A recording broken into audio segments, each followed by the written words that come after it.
Hey everyone, how's it going? Welcome to the NoDQ.com live recap of Monday Night Raw for November the 1st, 2021. I am back after missing last Friday's SmackDown.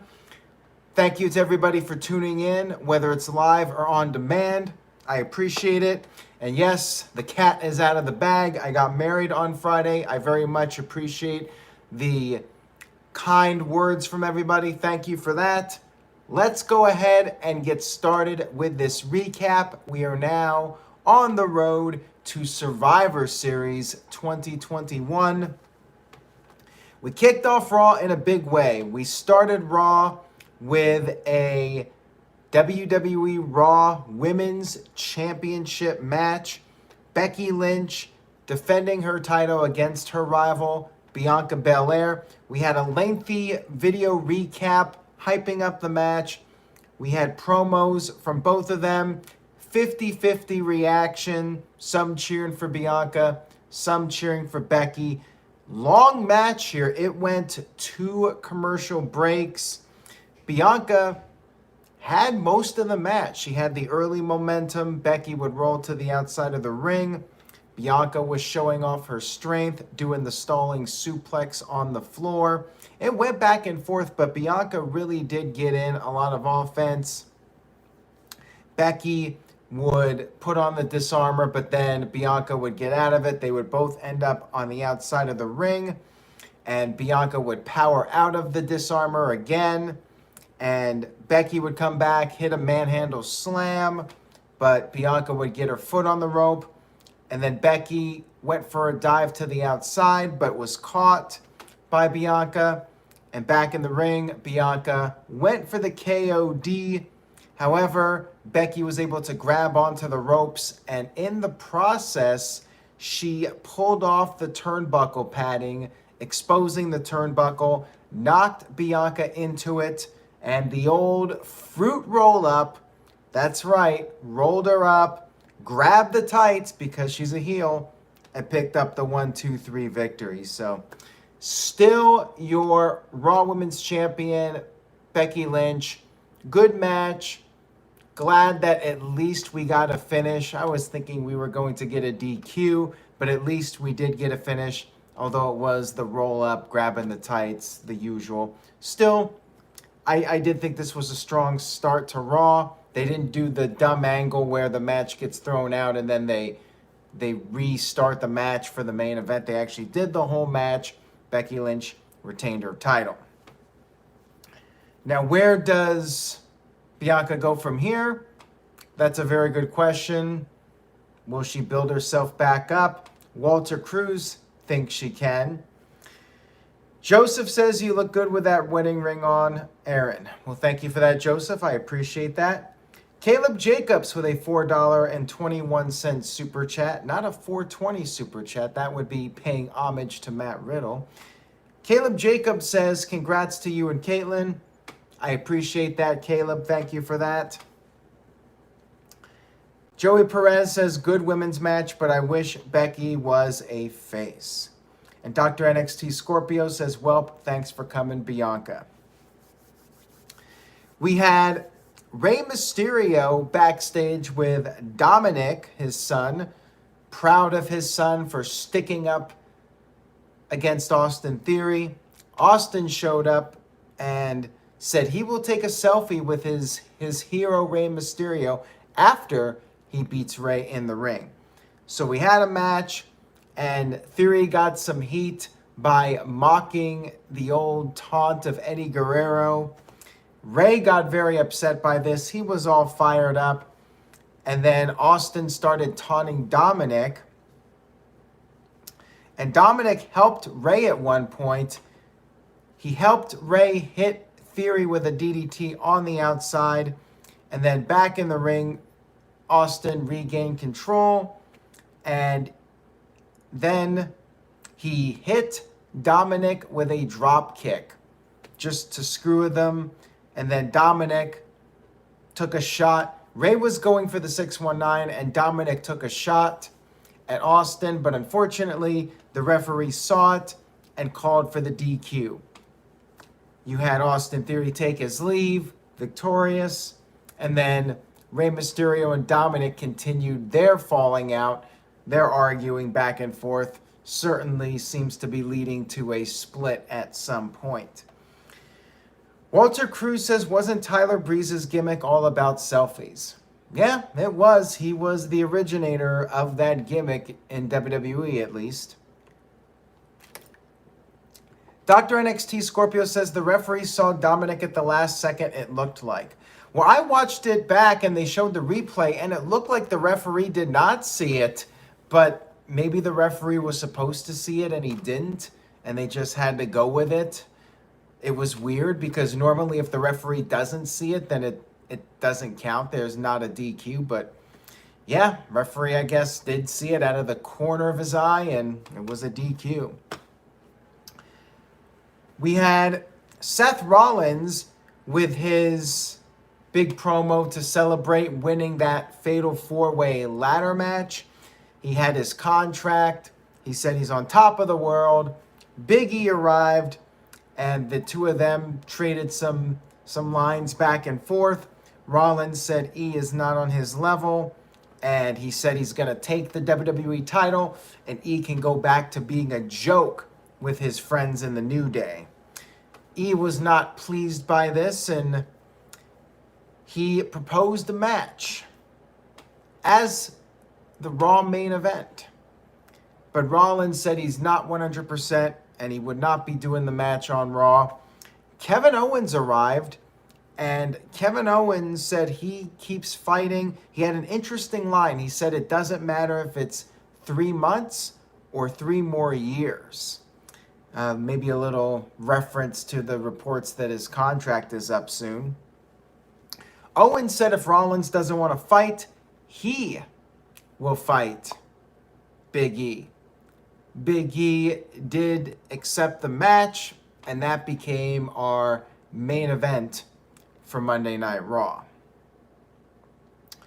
We had a clip from earlier in the day of Zelina Vega and Carmella being confronted by the tag team champions, the superheroes of brutality, whatever the hell they're called. I don't think that's the right name, but Nikki Ash and Rhea Ripley, remember, they're the tag team champions. We had a match, a non-title contenders match, whatever. And because there's only 2 teams in WWE right now, you gotta have a new team in contention. So not much to say about this one. Zelina Vega pinned Nikki with the Sunset Bomb. Zelina's on a roll now, you know. She's winning matches, and now I guess her and Carmella are the number 1 contenders for the tag team titles. Literally, there's like 2 teams on Monday Night Raw, and now one of them will be challenging for the tag titles at some point. Caleb Jacobs with a $10 super chat. Thank you, Caleb. I appreciate it. Says, Owens is AEW bound? Maybe. Maybe he is. Maybe he isn't. Maybe he will stay with WWE for the remainder of his career. You just don't know. Anything can happen. You never know. We had a little vignette hyping up Veer Mahan, who now has gained a last name. Usually in WWE, you lose your last name, but Veer, he gained a name. He gained a last name. Good for him, I guess. Psycho Jet Black with a $2 super chat. Thank you for that. Says, will Bianca suffer the same fate as Rhea Ripley? Good question. I do not know, but I do think that she can rebound from this and get built back up. I do think that that's a possibility for her. She's not completely... I do not think she was buried at all, but some people are going to say it. I think she can definitely work her way back up and get another match at some point. We had a little backstage segment with Gable and Otis confronting the champion Big E. And Gable wanted to offer Big E a spot on his team, saying he could make Big E the face of Raw. Big E declined this, called Otis a walking thumb, and Gable said, that's too bad because he turned Otis into a focused competitor, and he warned Big E that Big E could end up just becoming a footnote in history. This led to Finn Balor versus Chad Gable, which was pretty cool because we don't get to see this match too often, if ever. This might be their first encounter. I do not remember if they've wrestled before, but this might have been their first ever one-on-one match on WWE television. And it was a pretty good match. You had Gable putting on the ankle lock, and Balor would counter it into an arm bar. Gable would get the ankle lock on again. Balor got out of that, hit his double stomp, but his leg was hurting him, and Gable was able to regain control. Gable went for a moonsault, but Balor got his knees up. Balor was still hurting. He climbed up to the top.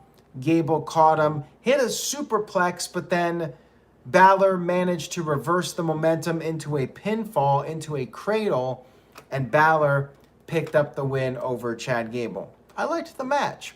Good stuff here from these guys. Psycho Jet Black with an interesting point, might be true. He says, if Gable was taller, he would be a world champion. I mean, that certainly would not have hurt him if he was a little bit taller. If he was 6'2", 6'3", he would definitely be, I think, considered more by the front office for a top main event position. But because he's not that tall, they feel like there's a ceiling for him. But this was a good showing for Gable, even though he lost. Next up, we had Matt Riddle backstage with the Dirty Dogs. And Riddle was doing his usual humor. Ziggler wanted Riddle to pay attention because they were going to take out the Street Profits. You had RK Bro arrive for commentary. They have new mashup music, as WWE tends to do for these tag teams. Crowd just wanted to see Randy Orton and Riddle. The fans kept chanting for them instead of the other two teams. Well, they were never going to chant for Robert Roode anyways. So, pretty standard tag team match here. Ford would get the hot tag, and then he was in trouble. Dawkins would make the save. Ford did his dive over the ring post, but then Otis arrived. Still no AJ Styles. Where is AJ Styles right now? That's what I think is on everyone's minds. But Otis came in and he started taking out people. But before he actually got physically involved, Ziggler hit a super kick, pinned Montez Ford, and then Dawkins tried to attack Omos. Omos threw him into the barricade. Same thing with Montez Ford. And then Riddle attempted to attack Otis. He got taken out as well. And then Randy acted like he was ready to fight Omos. But this was the end of the segment. Perhaps they will do a match on next week's show. Moving on here, we had Damian Priest cutting a promo to hype up his match. A no DQ match against T-Bar, not me. Priest said he's tired of being disrespected, and when it happens, he goes into a dark place. We had Priest versus T-Bar. They brawled all over the place, all over ringside. T-Bar got Priest tied up in the ropes and grabbed a kendo stick. He broke it over Priest's chest and stomach, and Priest was all welted up. Priest managed to get the stick away from T-Bar, kicked it out of his hand, freed himself from the ropes. Then Priest was just in anger mode. He got into that dark place. He used the chairs that were out there. T-Bar threw him into the ring. And then there was a table set up, and you had Priest choke slamming T-Bar through the table off the apron. And then Damian got him back in the ring, finished off T-Bar with the Reckoning. But his celebration was cut short by Apollo and General Aziz. Basically, long story short, Apollo is challenging Damian Priest to a match for the United States Championship. And real quick, guys, if you are enjoying this video, please give it a like. Give it a like on social media, on YouTube, and share this video. Facebook, Twitter, anybody you know who watches wrestling, please have them check out this video. Backstage, we had John Morrison doing his usual meditating. Maybe something will change next week because The Miz has been eliminated from Dancing with the Stars. You can check out his final performance over on NoDQ.com. He made it about, I think, 7 weeks, and he's done. He got maybe to the middle of the pack and then got eliminated. He had a pretty decent run, but it is over. Despite the plugs to vote for him, The Miz is done, and I'm thinking next week The Miz will be back on Raw, and perhaps his storyline with Morrison will continue. Maybe they just team up again and we forget that they even had a breakup. So anyways, Miz was eliminated and you had Morrison meditating backstage. Reggie was there talking to him. And you had the usual 24/7 chase with Tozawa and R-Truth and Drake Maverick. Same old stuff. You had Becky Lynch backstage interviewed about her win, saying she only used what was available to her. Half the audience was booing her. They are fickle. She used Daniel Bryan's line, and she said people are just booing her now that she's on top. They cheered her on her way up, and now they've turned against her. She said now that she has defeated Bianca Belair, she's gonna take on the next challenger. And Liv Morgan showed up. Now, Liv Morgan doesn't exactly have the best win-loss record, but a lot of fans, she's a sentimental favorite with a lot of fans. And Liv Morgan got in Becky's face, and Becky just walked away from her, maybe thinking she has to earn her opportunity. We had Seth Rollins backstage offering to help Kevin Owens in Owens' match against Big E. Rollins said if he can help out, he will give Owens the first title match when he beats Big E for the title. Owens turned this down. He's a man of integrity. He's got integrity. We had Big E versus Owens in our main event. Trash talking between the two of them. Rollins showed up before the final commercial break. Rollins was at ringside laughing, and then Rollins took a cheap shot at Big E and took his leave. But the thing here was that Kevin Owens, it looked like he saw it, and Owens still decided to go for the cover, take advantage of what happened, but Big E reversed the pin into his own pinfall and scored the 1-2-3 victory. And after the match, Owens got on the match. He apologized. He said he didn't see it. He was half knocked out. And Owens challenged Rollins to a match on next week's show and said, "We'll see who's laughing then, bitch." And Owens again apologized to Big E, but Big E did not accept the apology. Big E dropped Kevin Owens, and the announcers were like, "Hey, don't trust anybody." And Walter Cruz sent in a $2 super chat. Thank you, Walter. Says, "Finally, a smart babyface, Big E, DTA." I mean, yeah, I think that's the idea, that Owens cannot be trusted with his track record, and Big E is not going to take Owens' word for anything. So yeah, as Caleb Jacobs says, this very well could be a heel turn for Kevin Owens now. And Psycho Jet Black with a $2 super chat says, "Does Liv Morgan have more credibility than T-Bar?" Yes. I like T-Bar. I mean, it's my middle name. I like Dominic Dijakovic, but he's got to stop using my name if he ever wants to succeed in WWE. And he really needs to be his old NXT persona. But Not sure they're ever going to do that. And yeah, it's possible Kevin Owens turns. I did like the ending of Raw. Overall, I thought it was a pretty decent show. It was very heavy on the wrestling for once, which is good or bad, depending on your criteria for what makes a good wrestling show. I like it because it's a breath of fresh air from what they usually do. But at the same time, I like the storyline development. And this really wasn't a super noteworthy show. It was kind of one of those shows where you could have skipped it and did not miss much. But the wrestling was good. So I'm gonna go with a B-. Pretty solid Raw.